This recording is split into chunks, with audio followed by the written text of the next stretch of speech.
ஓம் சக்தி, ஓம் ஆதிபரா சக்தி, ஓம் சக்தியே, மறுவூர் அரசியே. நல்லதே நினைப்போம், நல்லது மட்டுமே நினைப்போம். சக்தி வாக்கு பிள்ளைகளுக்கு இந்த ஆதி சக்தியின் ஆசீர்வாதம் என்றுமே முழுமையாக கிடைக்கும். உன்னை இவ்வளவு காலமாக விட்டு சென்ற உறவானது மீண்டும் உன்னை தேடி வந்து கொண்டிருக்கின்றது. அவர் எதற்காக வருகிறார், ஏன் வருகிறார், உன் மீது உண்மையான அன்பு கொண்டு வருகிறாரா இல்லையா என்று சொல்கிறேன், கவனமாக கேள் என் தங்கமே. என் அன்பு பிள்ளையே, இன்று உன்னுடைய தாயானவள் உன் வாழ்க்கையை மீட்டெடுத்து உன் கைகளில் கொடுக்க வந்திருக்கின்றேன். என் தங்கமே, உன்னுடைய வாழ்க்கையானது உன்னை விட்டு பிரிந்து சென்று வெகு நாட்கள் ஆகிவிட்டது. என் பிள்ளை, நீயோ கண்ணீரில் அங்கு தத்தளித்து கொண்டிருக்கின்றாய். நம் வாழ்க்கை கடைசி வரையிலும் இவர்களோடுதான் தொடரும் என்று நினைத்தது இப்படி பாதியிலேயே நின்றுவிட்டது. இனிமேல் நமக்கென்று என்ன நம்பிக்கை இருக்கிறது என்று என் குழந்தை நீ சிந்தித்து கொண்டிருக்கின்றாய். என் தங்கமே, இப்பொழுது அந்த உறவு தான் சிக்கிய மாய வலையில் இருந்து மீண்டு வர தொடங்கிவிட்டார். என் குழந்தையே, உன் வாழ்க்கையை மீட்டெடுத்து அங்கு உன் கைகளில் நான் ஒப்படைப்பதற்காக இப்பொழுது வந்திருக்கின்றேன். என் குழந்தைக்கு மனதிற்கு சந்தோஷத்தை கொடுக்க வேண்டும் என்றுதான் உன் அம்மா நானும் ஆசைப்பட்டு இப்பொழுது வந்திருக்கின்றேன். நான் சொல்கின்ற விஷயங்களை கேட்டுவிட்ட பிறகு இதை நீ எப்படி எடுத்துக்கொள்ள வேண்டும், என்ன முடிவு எடுக்க வேண்டும் என்று நீயே சிந்தித்து ஒரு முடிவினை எடுக்க வேண்டும். என் தங்கமே, யாரும் எந்த விஷயத்தையும் உனக்கு சொல்லி புரிய வைக்க வேண்டிய அவசியம் கிடையாது. இந்த வாழ்க்கை உனக்கு இத்தனை நாட்களும் கற்றுக் கொடுத்த பாடங்களில் இருந்து எத்தனையோ அனுபவங்களை தெரிந்து கொண்டு விட்டாய். நிச்சயமாக நீ தெரிந்து கொண்ட ஒவ்வொரு விஷயங்களும் உன்னை எந்த அளவிற்கு பக்குவப்படுத்தி இருக்கிறது என்று ஒரு முறை நீ சிந்தித்தால் அம்மா சொல்கின்ற விஷயங்கள் எல்லாமே உனக்கு தெளிவாக புரியும். என் தங்கமே, உன் வாழ்க்கையை பற்றிய பயம் உனக்கு அதிகமாக இருந்து கொண்டிருக்கிறது. ஒருவரை சார்ந்து வாழ்ந்ததனால்தான் இன்று அந்த உறவு உன்னை விட்டு பிரிந்து செல்லும் பொழுது உன்னால் அதனை ஏற்றுக்கொள்ளவும் முடியவில்லை. தனியாக நின்று இந்த வாழ்க்கையை உன்னால் சமாளிக்கவும் முடியவில்லை. பிரச்சனைகள் தொடர்ந்து வந்து கொண்டே இருப்பதால் இந்த வாழ்க்கையில் என் பிள்ளை நீ தவித்து நின்று கொண்டிருக்கின்றாய். உன்னுடைய தவிப்பு அடங்குவதற்கு முன்பாகவே இன்று இந்த தாயானவள் உனக்கான அந்த உறவை மீட்டு மீண்டும் உன்னிடத்தில் ஒப்படைக்க வந்திருக்கின்றேன். அதற்கான நல்ல வாக்கினை கொண்டு என் தங்கமே நான் வந்திருக்கின்றேன். அதனால் இந்த பதிவினை முழுமையாக கேள். என் தங்கமே, உன்னை விட்டு பிரிந்து சென்ற உறவு எங்கே சென்றது, அங்கே அவர்களுக்கு என்ன நேர்ந்தது என்பதையும் முழுமையாக நீ தெரிந்து கொள்ள வேண்டும். ஏனென்றால் இந்த வாழ்க்கையில் அவர்கள் கற்று தேர்ந்த சில விஷயங்களை நீ தெரிந்து கொள்ள வேண்டும் அல்லவா?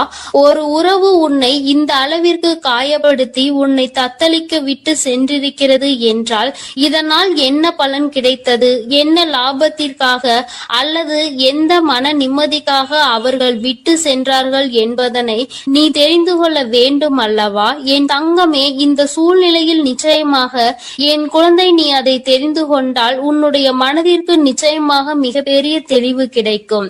என் பிள்ளையே, மனதளவில் எந்த ஒரு விஷயத்திற்காக இத்தனை நாள் நீ கலங்கி நின்றாயோ அந்த விஷயத்திற்கான மிகப்பெரிய தெளிவினை இந்த தாயானவள் இன்று உனக்கு கொடுக்க போகின்றேன். காரணம் என்னவென்றால் உண்மை தெரியாமல் உறவை நினைத்து வருந்தி கொண்டிருக்கிறாய். அதைதான் இன்று அம்மா உனக்கு தெரிய வைக்க முயற்சி செய்கின்றேன். என் தங்கமே, நீ நம்பிய உறவானது தேடி சென்றது இன்னொரு உறவை. அது மட்டுமல்லாமல் அங்கே அவர்களுக்கு இதைவிட சந்தோஷமான வாழ்க்கை இருப்பதாக நினைத்து உன்னை விட்டு அங்கே சென்றிருக்கிறார்கள். அவர்களுக்கு அங்கே என்ன பலன் கிடைத்தது என்று கேட்பாயானால் அங்கே முதலில் நல்ல ராஜ வாழ்க்கை தான் அவர்களுக்கு கிடைத்தது. அந்த ராஜ வாழ்க்கையை சந்தோஷமாக வாழ்ந்து கொண்டிருக்கின்ற நேரத்தில் தான் அவர்கள் வாழ்க்கையில் விழுந்தது மிகப்பெரிய பிரச்சனை. யாரை நாடி சென்றார்களோ, உன்னை விட்டு எப்படி இன்னொரு உறவை நாடி சென்றார்களோ அதுபோல அவர்கள் நாடி சென்ற உறவு உன் உறவை விட்டு வேறொரு உறவை தேட ஆரம்பித்து விட்டது. வாழ்க்கையில் ஏமாற்றம் என்றால் என்ன, அவமானங்கள் என்றால் என்னவென்பதை தெரிந்து கொள்ள வேண்டும் அல்லவா? மிகவும் எளிதாக ஒருவருக்கு துரோகத்தை செய்து விட்டேன், அதனினுடைய பலனை அடையாமல் விட்டால் எப்படி? அந்த பலனை தான் அவர்கள் அடைவதற்கு இன்று தயாராகி இருக்கின்றார்கள். என் தங்கமே, இந்த வாழ்க்கை நிச்சயமாக அவர்களுக்கு பல கடினமான விஷயங்களை காண்பித்து கொடுத்து விட்டது. அவர்கள் செய்தது எத்தனை பெரிய தவறு என்பதை அவர்களுக்கு புரிய வைத்து விட்டது. புரிய வைத்ததோடு மட்டுமல்லாமல் பல வேதனைகளிலும் சோதனைகளிலும் கிடந்து அதிலிருந்து மீண்டு வர முடியாமல் இப்பொழுது தவித்து மீண்டும் உன்னுடைய உறவே பெரியது என்று நினைக்க இவர் தொடங்கிவிட்டார். என் தங்கமே, ஒரு விஷயத்தை நீ தெளிவாக புரிந்து கொள்ள வேண்டும். இந்த தாயானவள் உன்னிடத்தில் ஒரு விஷயத்தை சொல்ல வருகிறேன் என்றால், அம்மா உடனடியாக எனக்கு எல்லாவற்றையும் செய்து கொடு, உடனே நான் சந்தோஷமாக வாழ வேண்டும் என்று நீ கண்மூடித்தனமாக சொல்லக்கூடாது. அவர் மாய வலையில் சிக்கி இருக்கிறார் என்றால் தன்னுடைய சொந்த புத்தி இல்லாமல் அங்கே எதுவும் நடக்கவில்லை. தன்னுடைய வாழ்க்கை, அதிலும் தன்னை நம்பிய ஒரு உறவு, தன்னை விட்டால் யாருமே அந்த உறவுக்கு இல்லை என்கின்ற நிலை, இந்த நிலை எல்லாம் உணர்ந்த பிறகும் கூட ஒருவருக்கு துரோகத்தை செய்ய முடிகிறது என்றால், இவர்கள் மீண்டும் உன்னை நாடி வந்து உன்னோடு இருக்கும் பொழுது வேறு ஒரு உறவை தேடினால் அதனால் தவறு யார் மேல் வரும் என்பதை ஒருமுறை நீ சிந்தித்து பார். உண்மையான அன்பிற்கு துரோகத்தை செய்ய நினைத்தவர்கள் நாளை எந்த விஷயத்தையும் உனக்கு செய்ய துணிவார்கள் என்பதை நீ மறந்து விடாதே. இவர்கள் நினைப்பதை நடத்துவதற்கான இடத்தை நீ கொடுக்க கூடாது. ஒரு முறை ஒரு தவறு உன் வாழ்க்கையில் நடந்து விட்டது. இதிலிருந்து மீண்டு வர முடியாமல் நீ தவித்து நின்று கொண்டிருக்கின்றாய். என் தங்கமே, அப்பேற்பட்ட சூழ்நிலையில் அதே உறவு மீண்டும் ஒன்றை சொன்னால் அதை நம்புவதற்கு நீ முட்டாளாக இருந்து விடாதே. மாய வலையில் இருந்து மீண்டும் பேசுவதற்கு அவர்களுக்கு சுயமாக வேறு காரணங்கள் வரத்தான் செய்யும். ஒருவர் வாழ்க்கையை கெடுத்து இன்னொருவருக்கு சந்தோஷத்தை கொடுக்க நினைக்கின்ற உறவுகள் தன்னுடைய சுயநலத்தை மட்டுமே முன்னெடுத்து வைக்கின்றார்கள். உறவுகள் ஒரு நாளும் வாழ்க்கையில் உனக்கு தேவை கிடையாது என்பதை முதலில் நீ புரிந்து கொள். என் தங்கமே, நீ ஒவ்வொரு நாளும் இதனால் அழுது அழுது எந்த அளவிற்கு என் தங்கமே இந்த தாயானவள் முன் நீ புலம்பிக் கொண்டிருந்தாய் என்பதை ஒரு நிமிடம் சிந்தித்து பார். எப்பொழுதுமே உனக்கு நல்லதை மட்டுமே எடுத்துச் சொல்வேன். என் குழந்தையின் வாழ்க்கைக்கு ஏற்ற விஷயமாக இருந்தால் அதை நான் உன்னை விட்டு ஒரு நாளும் விலக்கி வைத்திருக்க மாட்டேன். என் தங்கமே, எல்லாவற்றையும் தாண்டி உன்னை விட பெரிது என்று நினைத்து இன்னொன்றை தேடி சென்ற உறவு மீண்டும் உன்னிடம் திரும்பி வந்தாலும் என்றென்றைக்கும் நீ அதனை நாடி செல்லாதே. உண்மையான உன் மீது அன்பு கொண்ட உறவாக இருந்தால் அந்த உறவு ஒருபொழுதும் இன்னொருவரை தேடி செல்லாது. என் தங்கமே, இது பொய்யான உறவு என்பதை நீ புரிந்து கொள்ள வேண்டும். அதனால் என் பிள்ளையே, எதுவானாலும் சிந்தித்து முடிவெடு. மீண்டும் ஒரு ஏமாற்றத்தை ஒருவேளை கொடுத்தால் அதை உன்னால் தாங்கிக் கொள்ள முடியும் என்று நீ நம்பினால் மட்டுமே இந்த வாழ்க்கையை நீ தேர்ந்தெடுக்கலாம். இல்லை, எனக்கு வேண்டாம், என்னால் முடியாது என்று நீ சொல்வாயானால் நிச்சயமாக நீ தப்பித்துக் கொள்ள வேண்டும் என்றுதான் அம்மா சொல்கின்றேன். என் குழந்தையே, வாழ்க்கையில் உண்மையான அன்பினை கொடுக்க எத்தனையோ பேர் இருக்கிறார்கள். பொய்யான அன்பிற்காக உன்னுடைய வாழ்க்கையை நீ தொலைத்துவிடக் கூடாது என்றுதான் அம்மா சொல்கின்றேன். என் குழந்தையின் மனதில் இருக்கின்ற இந்த எண்ணங்களை அம்மா நான் நிச்சயமாக புரிந்து கொண்டதன் பலனாக தான் உன்னிடத்தில் சொல்கிறேன். வேண்டாம் என்று முடிவெடுத்து விட்டால் என்னிடம் வா, அம்மா உனக்கான ஆறுதலை கொடுக்கிறேன். வேண்டும் என்று முடிவெடுத்தால் அந்த வாழ்க்கை உன்னுடைய பொறுப்பு. இனி உன் வாழ்க்கையை நீதான் பார்த்து கொள்ள வேண்டும்.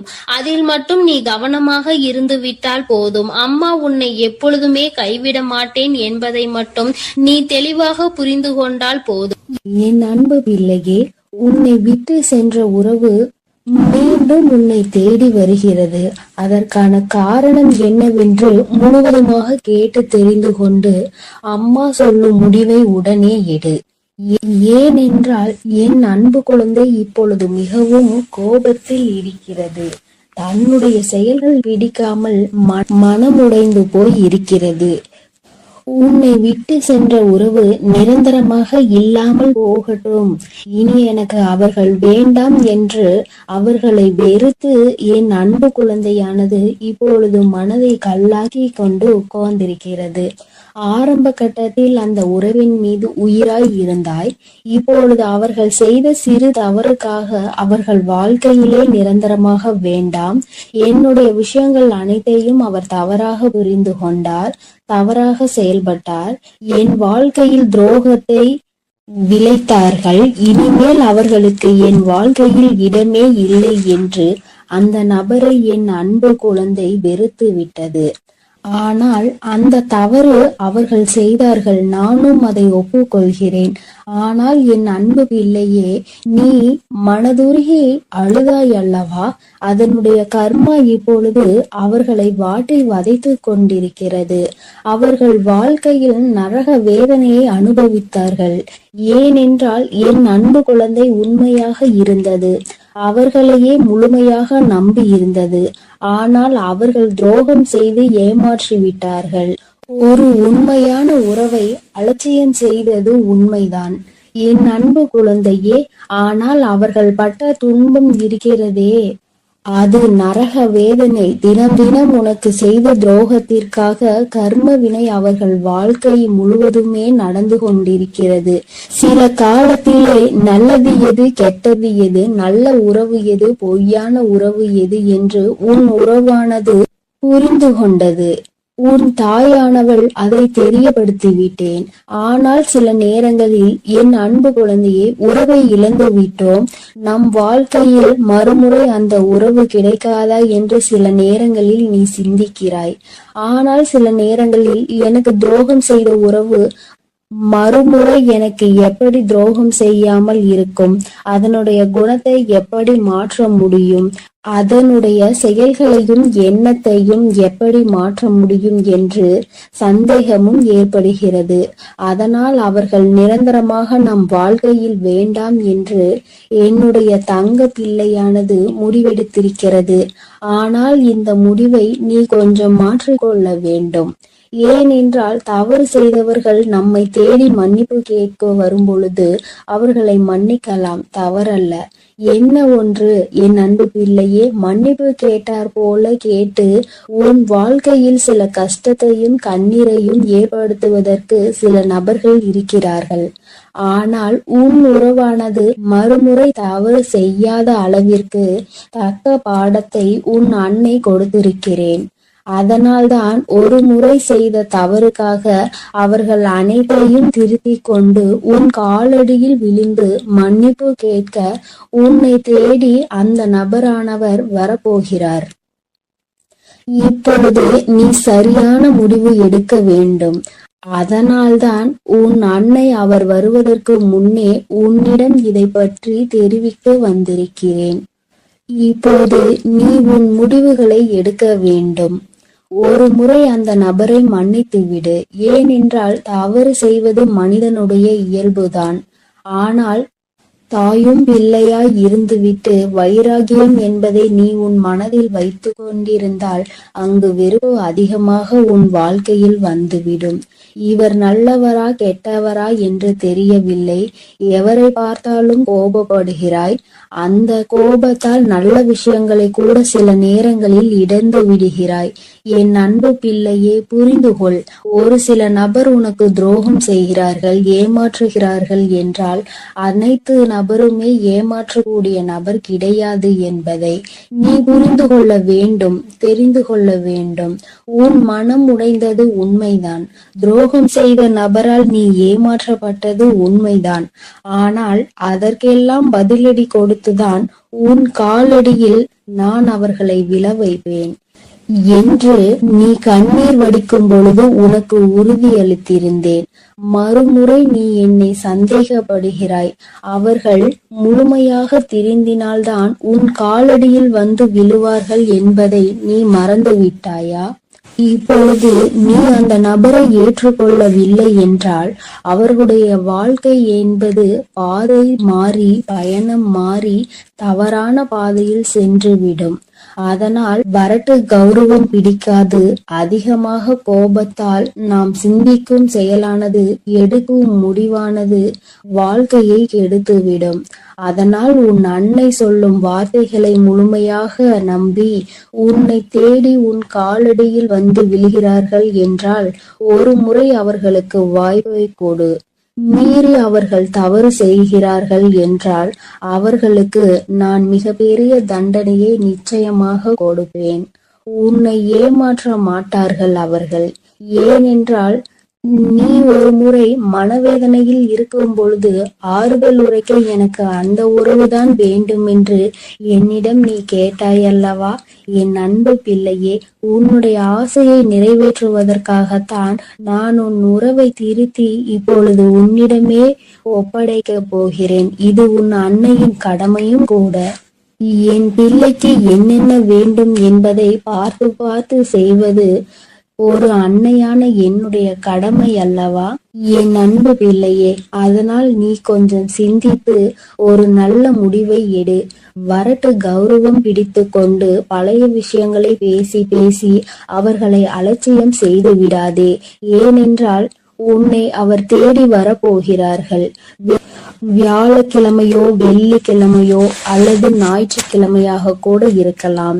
இந்த 3 தினத்தில் உனக்கு துரோகம் செய்த உறவும் ஏமாற்றிய உறவும் நரக வேதனையை அனுபவித்து தக்க பாடத்தை கற்றுக்கொண்டு உன் தாயின் லீலைகளால் அவர்கள் இனி சின்ன எறும்புக்கு கூட துரோகம் செய்யாத அளவிற்கு மாறி உன்னை தேடி இப்பொழுது வரப்போகிறார்கள். தாயானவள் அவர்கள் வாழ்க்கையில் தகுந்த பாடத்தை கற்றுக் கொடுத்திருக்கிறேன். நல்ல பாடத்தையும் புகட்டி கொண்டிருக்கிறேன். நம்பியவருக்கு துரோகம் செய்தால் என்னென்ன பலன் கிடைக்கும் என்று, இரட்டிப்பு பலன் கிடைக்கும் என்று, அதுவும் என்னுடைய பிள்ளைகளை ஏமாற்றினால் என்ன பலன் கிடைக்கும் என்று அனைத்தையும் உன் உறவானது இப்போது புரிந்து கொண்டது. அதனால்தான் உன் காலடியில் வந்து விழப்போகிறது நிரந்தரமாக.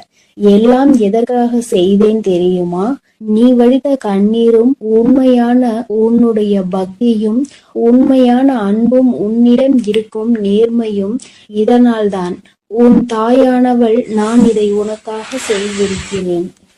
உன்னை எவர் ஏமாற்றினாலும் உனக்கு எவர் துரோகம் செய்தாலும் உன் தாயானவள் ஒருபோதும் பொறுத்து கொள்ள மாட்டேன். அவர்களுக்கு அதற்கான இரட்டிப்பு பலனாக தண்டனை கிடைத்தே தீரும். அதனால் என் வார்த்தைகள் மீது நம்பிக்கை கொண்டு நான் சொல்லக்கூடிய முடிவை எடுத்துவிட்டால் உன் வாழ்க்கையில் சந்தோஷம் என்பது நிரந்தரமாக இருந்துவிடும். உன் உறவு காலடியில் வந்து விலகுகிறது. அதை மனமாற ஏற்றுக்கொண்டு வாழ பழகு. பழைய விஷயங்களை பேசாதே. பழைய விஷயங்களில் புத்தி காமித்தால் பழைய நிலைக்கு மாறுவதற்கு சிறிது காலம் எடுக்காது. ஆனால் திரும்பி வரும் பொழுது அவர்களை பழைய விஷயத்தை சொல்லி சொல்லி காமித்து அவர்களை மென்மேலும் கஷ்டப்படுத்த கூடாது. பிறகு அவர்கள் வாழ்க்கையில் தவறான முடிவுகளை எடுத்து விடுவார்கள். அதனால்தான் உன் அன்னை இப்பொழுது இந்த முடிவை எடுக்க சொல்கிறேன். என் அன்பு பிள்ளையே, அதனால் நீ சிந்தித்து ஒரு நல்ல முடிவை சீக்கிரமாக எடுத்துவிடு.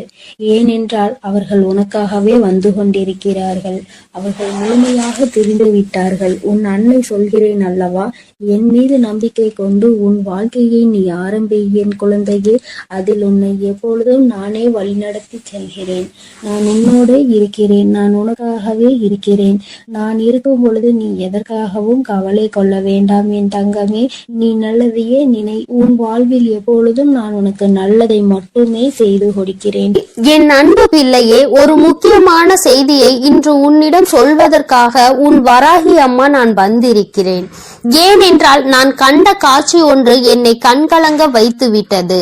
அதை உன்னிடத்தில் சொல்லிவிட வேண்டும் என்றுதான் அம்மா வந்திருக்கிறேன். என்னை விட்டு பிரிந்து சென்ற உன்னுடைய துணையினுடைய இல்லத்திற்கு அம்மா சென்றிருந்தேன். பிரிவுக்கு காரணம் என்னவென்பது உன் பக்கம் ஒரு நியாயம் இருந்தாலும் அவர்கள் பக்கம் இருக்கின்ற நியாயத்தையும் தெரிந்து கொள்ள வேண்டும் அல்லவா? அது என்னவாக இருக்கும் என்று அறிந்து கொள்வதற்காக தான் உன் அம்மா நான் அங்கே சென்றிருந்தேன். அங்கு நான் கண்ட காட்சி என்னவென்பதையும் குழந்தையே நீயும் தெரிந்து கொள்ள வேண்டும் அல்லவா? அம்மா உன்னிடத்தில் அதனை சொல்லியே தீர வேண்டும் என்று வந்திருக்கிறேன். நான் சொல்கின்ற விஷயங்கள் உனக்கு நிச்சயமாக மன கஷ்டத்தை தான் கொடுக்க போகிறது. ஆனால் அதற்கான தீர்வும் இதில் முடிவில் உனக்கு கிடைக்க போகிறது. அதற்கு காரணம் என்ன தெரியுமா? நீ குழம்பிக் கொண்டிருக்கின்ற இந்த விஷயம் உனக்கு முதலில் தெளிவான பதிலை கொடுக்கும். அதன் பிறகு நல்லதொரு முடிவை கொடுக்கும். என் குழந்தையே, வாழ்க்கை துணை என்று அம்மா சொல்வது உனக்கு திருமணம் முடிந்த வாழ்க்கை துணையாகவோ அல்லது இப்பொழுது உன்னோடு பழகி கொண்டிருக்கிற உன்னுடைய எதிர்காலத்தில் உனக்கு துணையாக வரப்போகின்றவர் என்று நினைத்து கொண்டிருப்பவர் யாரோ ஒருவர். என் குழந்தையை யாராக இருந்தாலும் சரி, அவர்களினுடைய மனநிலையில் உன்னை பிரிந்து சென்ற பிறகு என்னவாக இருக்கிறது, எதற்காக உன்னை விட்டு பிரிந்து சென்றார்கள், அவர்களின் இல்லத்தில் நான் கண்ட காட்சி என்னவென்பதை அம்மா உனக்கு இப்பொழுது விரிவாக சொல்கிறேன். என் குழந்தையே, ஒரு முறை உன்னுடைய மனதினை ஒருநிலைப்படுத்தி இந்த வராகியை அன்போடு நினைத்துக்கொள். எந்த விதமான கலக்கமும் உனக்கு தேவையில்லை. எல்லாவற்றிற்கும் உன் தாயானவள் நான் இருக்கிறேன் என்பதை நீ புரிந்து கொண்டால் போதும். என் தங்கமே, நானும் உன் துணையினுடைய மனதில் என்ன இருக்கிறது என்று தெரிந்து கொள்ள சென்றேன். அங்கே உன்னுடைய துணை என் மனதை தவிர மற்றவர்களின் மனதில் என்ன இருக்கிறது என்பதை அறிந்து கொண்டு உன் அம்மா இப்பொழுது வந்திருக்கிறேன். என் தங்கமே, யார் யார் என்ன நினைக்கிறார்கள் என்பதை முதலில் சொல்கிறேன். அதன் பிறகு ஏன் உன் துணை இப்படி ஒரு முடிவை எடுத்தது என்பதை நீ புரிந்து கொள்வாய். என் தங்கமே, உன்னுடைய துணையின் இல்லத்தில் இருக்கின்றவர்கள் உனக்கு எதிராக இருக்கிறார்கள். அவர்களின் மனதில் உன்னை பற்றிய தவறான எண்ணங்கள் இருக்கிறது. அதற்கு காரணம் நீ பேசிய சில வார்த்தைகள். நீ பேசியது நியாயமாகவே இருந்தாலும், உன் பக்கம் நியாயம் இருந்தாலும் அது அவர்கள் பக்கம் தவறாக தான் தெரிகின்றது. ஏனென்றால் எல்லோருமே தான் நினைப்பதுதான் சரி என்று நினைக்கிறார்கள் அல்லவா? அவர்களினுடைய எண்ணங்களும் அப்படிதான் இருந்து கொண்டிருக்கிறது. என் தங்கமே, அது மட்டும் அல்ல, அவர்களுக்குள் ஏற்பட்ட அந்த எதிர்மறையான எண்ணத்தை உன்னுடைய துணையின் மனதில் விதைத்து கொண்டிருக்கிறார்கள். அதிகமாக உன்னுடைய துணையின் மனதில் தேவையில்லாத விஷயங்களை கலந்து கொண்டிருக்கிறார்கள். உன்னுடைய துணையோ தவறாக உன்னை பற்றி நினைப்பதற்கு என்னென்ன வழிகள் இருக்கிறதோ அத்தனை வழிகளையும் அவர்கள் கொடுக்கும் பொழுது இவரும் அப்படி இல்லை என்று சொல்லாமல் அந்த விஷயத்தை காது கொடுத்து கேட்டுக்கொண்டிருக்கின்றார். என் தங்கமே, உன்னுடைய வாழ்க்கையில் இது போன்ற ஒரு விஷயம் நடக்கிறது என்னும் பொழுது என் குழந்தை அதை உன்னால் ஏற்றுக்கொள்ள முடியாது என்பது நான் நன்கு அறிந்த விஷயம்தான். ஆனால் இவையெல்லாம் நடக்கும் பொழுது உன்னுடைய துணை அமைதி காத்ததற்கு என்ன காரணம் என்பதையும் தெரிந்து கொள்ள வேண்டும் அல்லவா? எத்தனைதான் நீ அவருக்கு உயிராக இருந்தாலும் அவர்களினுடைய குடும்பம் என்று வரும் பொழுது அங்கே அவர்களினுடைய மனது சிறிதும் தடுமாற்றம் அடையத்தான் செய்கிறது. ஏனென்றால் நீ பேசிய வார்த்தைகள் அவர்களுக்கு வேதனையை கொடுத்தது என்று உன் துணையிடம் சொல்லும் பொழுது உன்னுடைய துணை என் மனதும் பெரிது சஞ்சலம் படத்தான் செய்கிறது. நம்முடைய வாழ்க்கை துணையாக காலம் முழுவதும் வரக்கூடியவர்கள் இப்பொழுதே நம் குடும்பத்தினருக்கு இடையே இத்தனை பிரச்சனைகளை ஏற்படுத்தி விட்டால் நாளை எப்படி இங்கே வந்து ஒற்றுமையாக இருக்க முடியும் என்று அவர்கள் நினைக்கிறார்கள். என் தங்கமே, அவர்களினுடைய எண்ணங்களை தவறு என்று முழுமையாக சொல்லிவிட முடியாது. நீ செய்தது சரி என்றும் முழுமையாக சொல்லிவிட முடியாது. அம்மா சொல்வது சரிதானே என்று ஒரு முறை நீ சிந்தித்து பார். என் தங்கமே, நீ நியாயமாகவே பேசியிருந்தாலும் ஆனால் யாரை பேசினோம் என்பதில் சிறிது கவனம் இருக்க வேண்டும். என் தங்கமே, உன்னுடைய வாழ்க்கை துணையினுடைய சம்பந்தப்பட்டவர்களாக இருக்கும் பொழுது சிறிதளவு கவனம் தேவை. அதற்காக அம்மா நீ நியாயத்தை எடுத்து சொல்ல கூடாது என்று சொல்லவில்லை.